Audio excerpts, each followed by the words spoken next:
ഹരി ഓം. ശ്രീമദ് ഭഗവത്ഗീത 16-ാം അധ്യായം ദൈവാസുര സമ്പദ് വിഭാഗ യോഗത്തിൻ്റെ അവസാന ഭാഗം. ജന്മസാഫല്യം നേടാൻ ഇച്ഛിക്കുന്നവർ ദൈവീ സമ്പത്തിനെ സമ്പാദിക്കുകയും ആസുരീ സമ്പത്തിനെ വർജിക്കുകയും വേണം എന്ന സത്യം കഴിഞ്ഞ ശ്ലോകങ്ങളിലൂടെ നമ്മൾ മനസ്സിലാക്കി. നിശ്ചയമായും വർജിക്കേണ്ടതായ അസുര സമ്പത്തിൽ അഥവാ ദുർഗുണങ്ങളിൽ മുഖ്യമായത് ഏതെല്ലാമാണ് എന്ന് പറഞ്ഞ് അവയെ ഉപേക്ഷിക്കാൻ ഉപദേശിക്കുന്ന ശ്ലോകമാണ് ഇനി വരുന്ന ശ്ലോകം, അതായത് 21-ാമത്തെ ശ്ലോകം. ത്രിവിധം നരകസ്യേദം ദ്വാരം നാശനമാത്മനഃ കാമക്രോധസ്തഥാ ലോഭ തസ്മാദേതത്രയം ത്യജേത്. കാമഃ, ക്രോധഃ, തഥാ ലോഭഃ. കാമം, കോപം, അപ്രകാരം അത്യാഗ്രഹം. ഇതം ത്രിവിധം, ഈ 3 വിധമാണ് ആത്മനഃ നാശനം, ആത്മാവിന് നാശമുണ്ടാക്കുന്ന, നരകസ്യ ദ്വാരം, നരകത്തിൻ്റെ വാതിൽ, തസ്മാത്, അതുകൊണ്ട്, ഏതത് ത്രയം ത്യജേത്, ഇതിനെ 3-നെയും ഉപേക്ഷിക്കണം. സ്വയം നാശത്തിന് കാരണമായ നരകത്തിൻ്റെ ഈ വാതിൽ കാമം, ക്രോധം, അതുപോലെ തന്നെ ലോഭവും എന്ന് 3 വിധങ്ങളിലാകുന്നു. അതുകൊണ്ട് ഇവ 3ഉം ത്യജിക്കപ്പെടണം.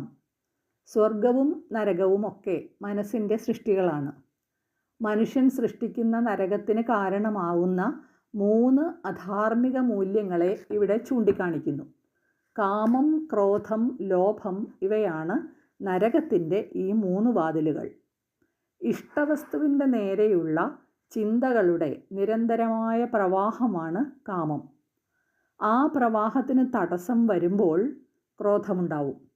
അതുകൊണ്ട് കാമമുണ്ടെങ്കിൽ അവിടെ തീർച്ചയായും ക്രോധവും ഉണ്ടാകും.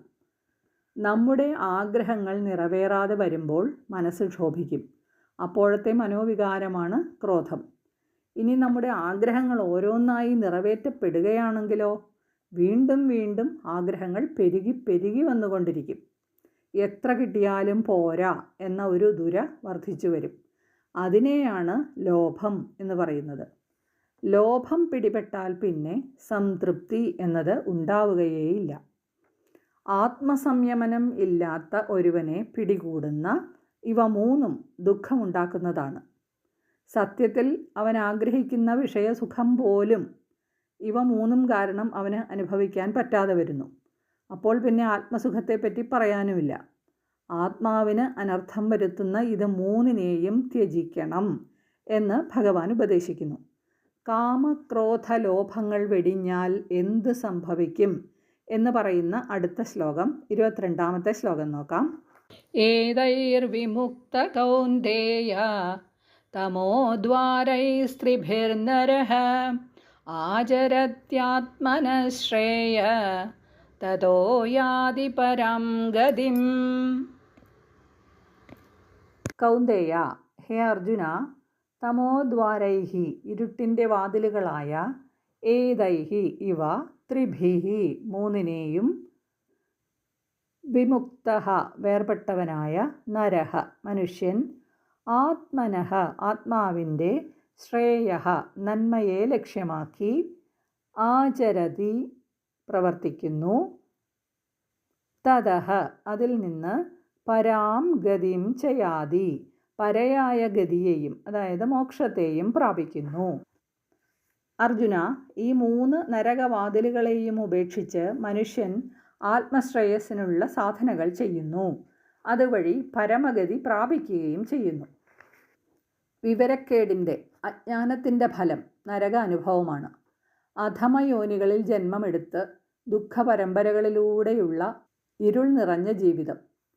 ആ അന്ധകാരത്തിലേക്കുള്ള 3 വാതിലുകളാണ് കാമവും ക്രോധവും ലോഭവും.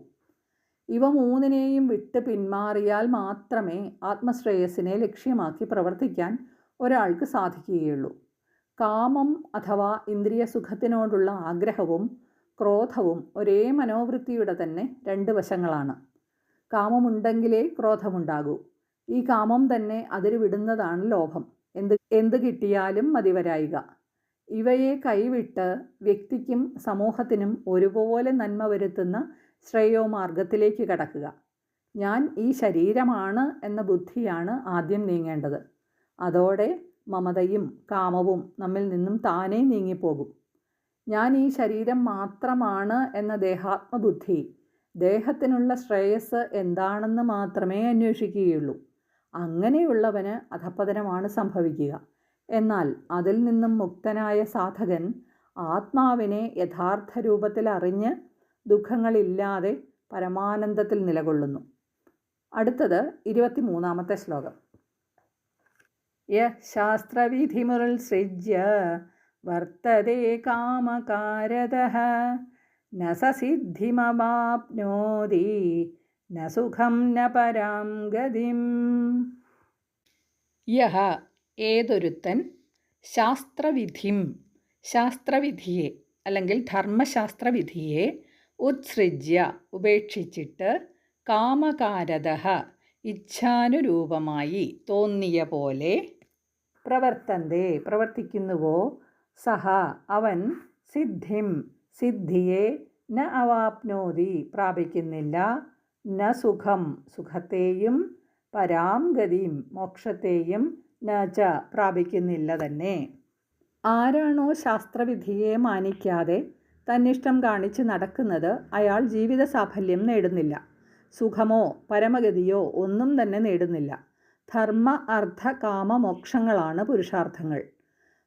എന്നാൽ മുൻ ശ്ലോകങ്ങളിൽ കാമത്തെ വർജിക്കണം എന്ന് പറയുന്നു. ധാർമ്മിക വ്യവസ്ഥയിൽ ഉൾപ്പെട്ടിട്ടുള്ള ഒന്നിനെ എന്തിനു വർജിക്കണം എന്ന് നമുക്ക് തോന്നാം. കാമവും അർത്ഥവും അനുസരിക്കേണ്ട പുരുഷാർത്ഥങ്ങൾ തന്നെയാണ്. പക്ഷേ അത് ധാർമ്മികമായി ശാസ്ത്രവിധിയെ ആദരിച്ചുകൊണ്ട് വേണം എന്ന് മാത്രം.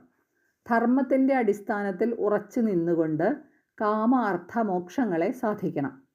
ആത്മശ്രേയസ്സിന് വേണ്ടതായ കർമ്മവ്യവസ്ഥകളെ ധർമ്മശാസ്ത്രങ്ങളിൽ പറഞ്ഞു വെച്ചിട്ടുണ്ട്. ഇന്ദ്രിയ സുഖത്തിന് പ്രാധാന്യം കൊടുത്തുകൊണ്ടാവരുത് മനുഷ്യരുടെ ജീവിതം. ശാസ്ത്രം ബോധിപ്പിച്ചു തന്നിട്ടുള്ള വിധിയെയും നിഷേധത്തെയും, അതായത് എന്ത് ചെയ്യാം എന്ത് ചെയ്യരുത് എന്ന അറിവിനെ വിലവയ്ക്കാതെ തന്നിഷ്ടം പോലെ ജീവിതം നയിക്കുന്നവന് കാമവും അർത്ഥവും മൂലം ഇഹലോകത്ത് നിന്ന് കിട്ടുന്ന ലൗകിക സുഖം പോലും ഉണ്ടാവുകയില്ല. അപ്പോൾ പിന്നെ പരമപുരുഷാർത്ഥമായ മോക്ഷകാര്യത്തെപ്പറ്റി ചിന്തിച്ചിട്ടുകൂടി കാര്യമില്ല. അടുത്തത് ഈ അധ്യായത്തിലെ ഉപസംഹാര ശ്ലോകമായ 24-ാമത്തെ ശ്ലോകമാണ്. തസ്മാത് ശാസ്ത്രം പ്രമാണം തേ കാര്യകാര്യവ്യവസ്ഥിതൗ ജ്ഞാത്വാ ശാസ്ത്രവിധാനോക്തം കർമ്മ കർത്തുമിഹാർഹസി. തസ്മാത് അതുകൊണ്ട്, തേ നിനക്ക്, കാര്യാകാര്യവ്യവസ്ഥിതൗ കാര്യാകാര്യ നിർണയത്തിൽ, ശാസ്ത്രം അതായത് ധർമ്മശാസ്ത്രം, പ്രമാണം പ്രമാണം തന്നെ, ശാസ്ത്രവിധാനോക്തം ശാസ്ത്രവിധി കൊണ്ട് പറഞ്ഞിട്ടുള്ളതിനെ, ജ്ഞാത്വാ അറിഞ്ഞിട്ട്, ഇവിടെ ഈ കർമ്മഭൂമിയിൽ, കർമ്മത്തെ കർത്തും ചെയ്യാൻ, അർഹസി നീ യോഗ്യനാകുന്നു. അതുകൊണ്ട് നിനക്ക് ചെയ്യേണ്ടതും ചെയ്യരുതാത്തതും നിശ്ചയിക്കുന്നതിന് ശാസ്ത്രമാണ് പ്രമാണം. ശാസ്ത്രസമ്മതമായ കർമ്മം ഏതെന്നറിഞ്ഞ് ഇവിടെ നീ പ്രവർത്തിക്കേണ്ടതാണ്. പ്രമാണം എന്നതിന് യഥാർത്ഥ ജ്ഞാനത്തെ ഉണ്ടാക്കുന്ന കരണം എന്നാണ് അർത്ഥം. അത് ഇന്നത് ചെയ്യൂ എന്ന് വിധിക്കുകയും ഇന്നത് ചെയ്യരുത് എന്ന് വിലക്കുകയും ചെയ്യുന്നു. ഋഷിവര്യന്മാർ അവരുടെ അനുഭവജ്ഞാനത്തിൻ്റെ വെളിച്ചത്തിൽ നമുക്ക് പ്രയോജനപ്പെടാനായി എഴുതി വച്ച ശാസ്ത്രമാർഗങ്ങളിലൂടെയാണ് ഒരു സാധകൻ സഞ്ചരിക്കേണ്ടത്. കർമ്മ കർത്തുമിഹ അർഹസി എന്നാണ് പറഞ്ഞ് അവസാനിപ്പിക്കുന്നത്. ഇതിലെ ഇഹ എന്ന പദം കർമാധികാരം ഇവിടെ തന്നെ, ഈ കർമ്മഭൂമിയിൽ തന്നെയാണെന്ന് കാണിക്കുന്നു. ധർമാർത്ഥ കാമങ്ങളുടെ അനുഷ്ഠാനം ശാസ്ത്രവിധിപ്രകാരം അനുസരിച്ച് ജീവിച്ചാൽ മാത്രമേ പരമപുരുഷാർത്ഥമായ മോക്ഷത്തിന് അധികാരിയാകൂ. ഓം തത്സത്. ഇതി ശ്രീമദ്ഭഗവദ്ഗീതാസു ഉപനിഷത്സു ബ്രഹ്മവിദ്യായാം യോഗശാസ്ത്രേ ശ്രീകൃഷ്ണാർജുനസംവാദേ दैवासुरसम्पद्विभागयोगो नाम षोडशोऽध्यायः. ദൈവാസുരസമ്പദ്വിഭാഗയോഗം എന്ന ശ്രീമദ് ഭഗവത്ഗീതയിലെ 16-ാം അധ്യായം ഗീതാരതിയോടെ ഭഗവത് പാദങ്ങളിൽ സമർപ്പിക്കുന്നു. ഇനി ഗീതാരതി. ഹരി ഓം. जय भगवद्गीते ॐ जय भगवद्गीते हरिः कमलविहारिणि हरिः कमलविहारिणि सुन्दर सुपुनीते ॐ जय भगवद्गीते कर्म सुमर्म प्रकाशिनी कामासक्तिहरा ॐ कामासक्तिहरा तत्त्वज्ञानविकाशिनी तत्त्वज्ञानविकाशिनी विद्या ब्रह्मपरा ॐ जय भगवद्गीते निश्चल भक्ति विधायिनी निर्मल मलहारी ॐ निर्मल मलहारी शरण रहस्य प्रदायिनी शरण रहस्य प्रदायिनी सब विधि सुखकारी ॐ जय भगवद्गीते रागद्वेषविदारिणि कारिणि मोद सदा ॐ कारिणि मोद सदा भवभयहारिणि तारिणि भवभयहारिणि तारिणि परमानन्दप्रदा ॐ जय भगवद्गीते आसुरभावविनाशिनि नाशिनि तमरजनि ॐ नाशिनि तमरजनि दैवी सद्गुणदायिनि दैवी सद्गुणदायिनि हरिरसिका सजनी ॐ जय भगवद्गीते समदा त्याग सिखावनी हरिमुख की वाणी ॐ हरिमुख की वाणी सकल शास्त्र की स्वामिनी सकल शास्त्र की स्वामिनी श्रुतियों की रानी ॐ जय भगवद्गीते